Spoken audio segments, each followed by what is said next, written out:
Bonjour et bienvenue à tous pour les news de la semaine. Allez, c'est parti. Dans les actualités de la semaine, le système d'exploitation mobile d'Apple, donc iOS, a été mis à jour et s'est dû recevoir sa première mise à jour majeure depuis la mise à jour iOS 9. Donc maintenant, on a iOS 9.1. Donc deux grosses nouveautés sur ce nouvel OS.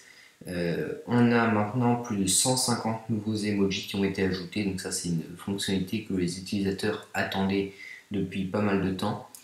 Et également une fonctionnalité assez intéressante par rapport au live photo. Donc si vous disposez d'un iPhone 6S, maintenant les live photos détectent de façon intelligente lorsque vous levez ou baissez votre iPhone et n'enregistre pas ces mouvements dans vos live photos. Donc ça, c'est plutôt intéressant.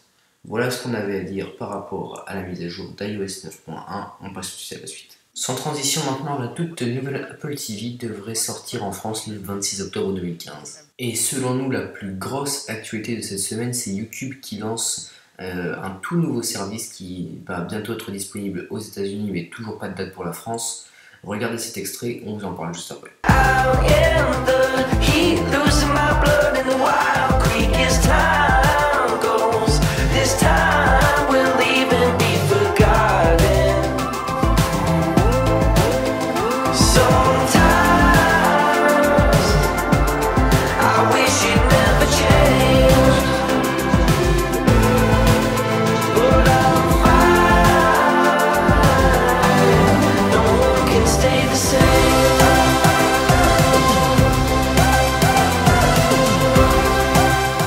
Bon, il n'y a pas de prix dans cette vidéo, mais c'est pour 9,99$ par mois.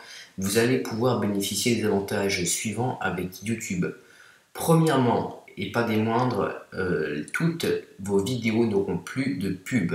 Mais ce n'est pas un argument suffisant pour YouTube pour faire payer les gens, car comme vous le savez aujourd'hui, il existe pas mal de adblockers sur le net qui remplissent déjà ce rôle. Donc il a fallu ajouter de nouvelles fonctionnalités, c'est ce que YouTube a fait. Donc comme vous avez pu le voir dans cette vidéo, première fonction, donc c'est la pub. Deuxième fonction, vous allez pouvoir enregistrer vos vidéos hors ligne. Donc vous allez pouvoir les enregistrer et les regarder plus tard, un petit peu comme le fait par exemple Spotify pour la musique. Ensuite, fonctionnalité qui est assez intéressante, aujourd'hui vous êtes sur YouTube, vous regardez une vidéo, vous quittez l'application, le son s'arrête et la vidéo aussi bien évidemment. Maintenant vous allez pouvoir par exemple écouter une musique ou écouter un talk show par exemple.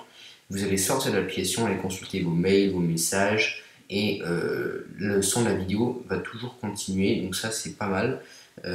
Et ensuite, dernière chose, si vous souscrivez à YouTube Red, vous allez pouvoir disposer d'un compte Google Play Music. Donc c'est un petit peu le même principe que Apple Music, Spotify ou Deezer, mais c'est fait par Google. Donc effectivement c'est un peu moins ergonomique, c'est un peu moins connu, c'est moins populaire que les trois plus gros services de streaming musical qui occupent le marché.